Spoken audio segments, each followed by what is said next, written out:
Hello and welcome to BYJU'S IAS. Let's take up the daily quiz for today. Let's look at the first question. Which of the following are the applications of turmeric? It is used as a food coloring agent, as a flavoring agent, as a dyeing agent, and it is used in traditional medicine. Select the correct answer from the code given below. The correct answer would be option D. Turmeric is used in all of these applications that have been mentioned over here. Turmeric is used as a food coloring agent. It is also used to add flavor to food across Asian cultures. It is also used as a dyeing agent for dyeing clothes. And it also finds application in traditional medicine, especially in Ayurveda and the Ayush forms of alternative medicine. Turmeric is known for its antiseptic, antimicrobial properties, and the application of its healing properties in traditional medicine is a part of our traditional knowledge. This question has been taken up because the Hindu carries an image which depicts turmeric fields, and it is an important topic for our exams because the intellectual property rights surrounding the application of turmeric, especially in traditional medicine, has been a contentious issue under the topic of biopiracy.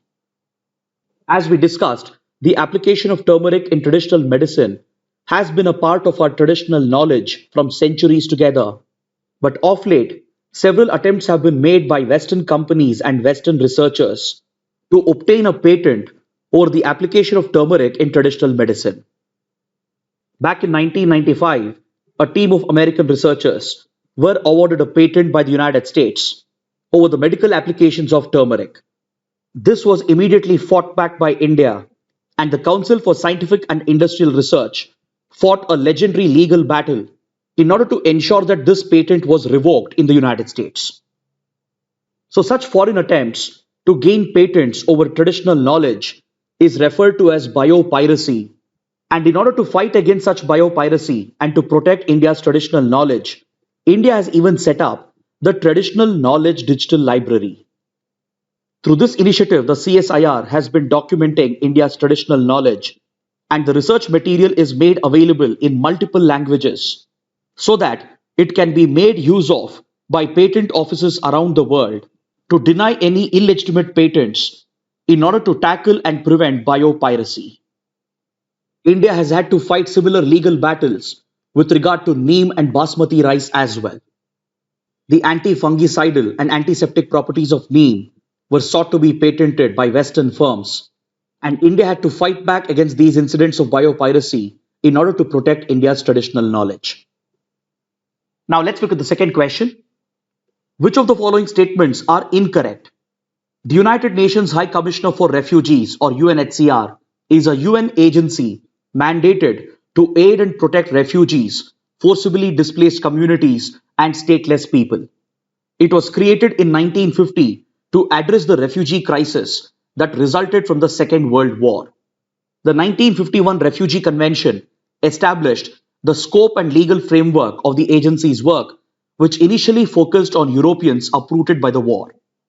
India is not party to the 1951 Refugee Convention. All the four given statements are correct. Hence, option D would be the right answer, that is none of the above, because the question is asking you to identify the incorrect statements. See, the UNHCR, which was set up in 1950, has been mandated to aid and protect refugees and the forcibly displaced communities and stateless people. Its mandate and legal framework has been created by the 1951 Refugee Convention, which initially focused on European refugees created during the Second World War. But later in 1967, the Additional Protocol was adopted, also known as the 1967 Additional Protocol to the 1951 Refugee Convention, which expanded the scope of the Refugee Convention and as well as the mandate of the UNHCR. And India is not a party to this Refugee Convention, and India has neither signed nor adopted the 1967 Additional Protocol. This question has been taken up because we have a related article in the Hindu. According to the article, Afghan refugees in India, they were protesting outside the UNHCR office in New Delhi seeking refugee status, and the Delhi police has informed the Delhi High Court that these protesters have vacated the spot. Now let's look at the third question. Which constitutional provision provides for reservation of seats in panchayats? Article 15, Article 239A, Article 243D, Article 280. The correct answer is option C. Article 243D provides for reservation of seats in panchayats.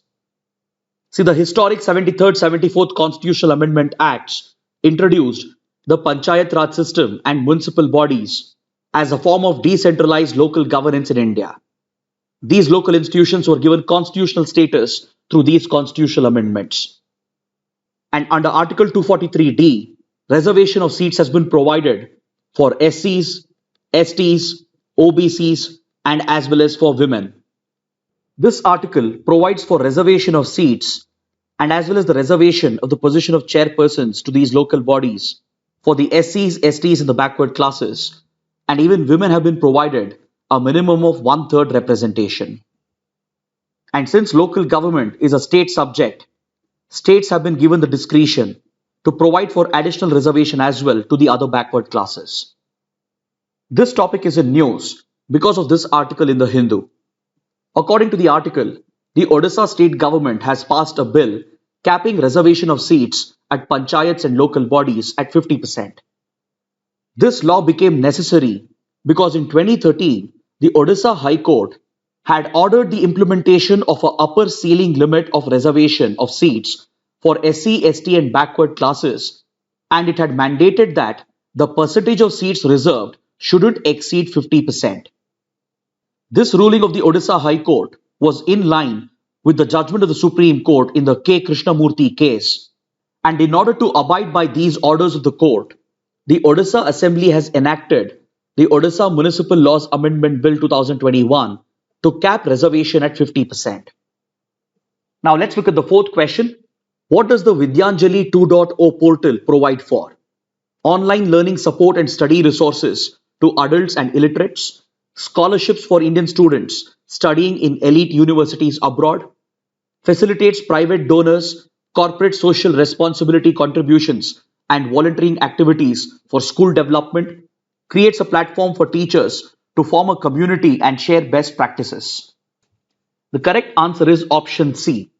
The Vidyanjali 2.0 portal, which was launched yesterday by the Prime Minister, facilitates private donations, CSR contributions, and voluntary activities for the development of schools. According to this article in the Hindu, the Prime Minister has urged the private sector to help improve the quality of education in government schools.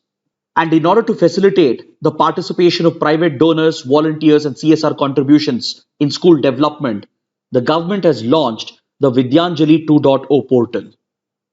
See, the Prime Minister has launched this initiative while inaugurating the Shikshak Parv conclave, and along with launching the Vidyanjali portal, the Prime Minister has also rolled out several important initiatives under the National Education Policy. This includes the launch of an Indian Sign Language Dictionary, which contains audio and text embedded sign language videos for the hearing impaired. The design of this sign language dictionary is in conformity with the universal design of learning. The Prime Minister has also launched the Talking Books Initiative or audio books for the visually impaired. And along with that, the School Quality Assurance and Assessment Framework for CBSE has been launched, which would function as a standard setting authority for CBSE schools. And the Nishta Teacher Training Program has been launched under Nipun Bharat for conducting training programs for teachers. Now let's look at a practice question from the 2016 prelims paper. The term base erosion and profit sharing or BEPS is sometimes seen in the news in the context of mining operations by multinational companies in resource-rich but backward areas, curbing of tax evasion by MNCs, exploitation of genetic resources of a country by MNCs, lack of consideration of environmental costs in the planning and implementation of developmental projects. The correct answer is option B. See, several MNCs are known to evade taxes by underreporting their profits, and they do this by exploiting the loopholes and gaps in our legal system, and they shift their profits to low tax jurisdictions or to zero tax jurisdictions. So this practice of tax evasion by MNCs by artificially shifting their profits is referred to as BEPS. And to curb this menace, several countries and jurisdictions have come together to implement BEPS measures. And they even signed double taxation avoidance agreements and tax information exchange agreement in order to curb this menace. Now, coming to the fact of the day, let's look at this article in the Hindu and talk about SEZs or special economic zones. See, a special economic zone is essentially a specially marked territory or an enclave within the national borders of a country where liberal economic laws are implemented than the rest of the country. So, in this specially designated enclave, several relaxations are provided with regard to duties and taxes, and these enclaves will have a completely different business and commercial legal framework, mainly to encourage investments and to create employment opportunities. These SEZs are set up mainly to promote exports, and it not only helps in creating employment and bringing investment, but it also provides for better administration of these zones, which will help in improving the ease of doing business index of the country. Since several decades, India was experimenting with export promotion units, but in 2000, for the first time, under the foreign trade policy, India implemented a SEZ policy or the Special Economic Zone policy. Later, the Special Economic Zones Act was enacted by the Parliament in 2005, which came into force along with the SEZ rules in 2006. The main objectives of these SEZs are to create additional economic activity, boost the exports of goods and services, create employment opportunities, boost domestic and foreign investments, and as well as to create and develop better infrastructure facilities. To make it easier for these SEZs to function, simplified rules and procedures are implemented, and even single window clearance facilities are provided. These simplified procedures will help in developing, operating, and maintaining these SEZs. And as it is easier to conduct business in these SEZs, it will attract investments, that is both domestic and as well as foreign investments.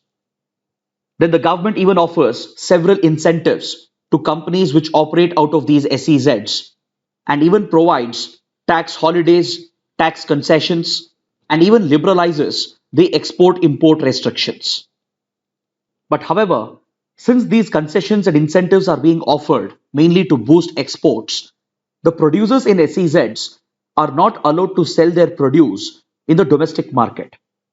But according to this article, the center is considering a proposal to allow the producers in SEZs to sell their output in the domestic market as well without treating them as imports.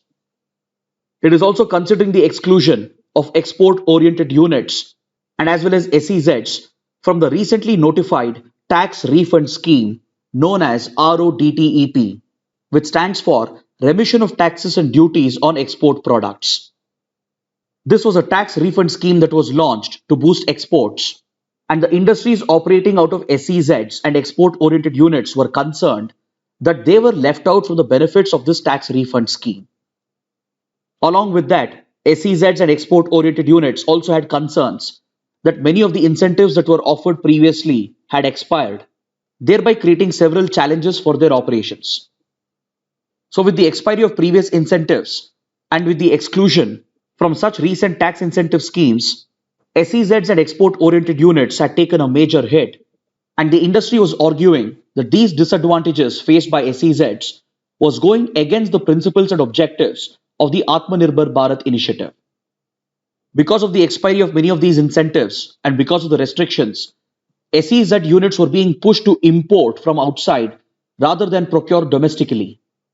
Hence, the government is considering a proposal to allow SEZ units to sell their output in the domestic market itself without treating them as imports.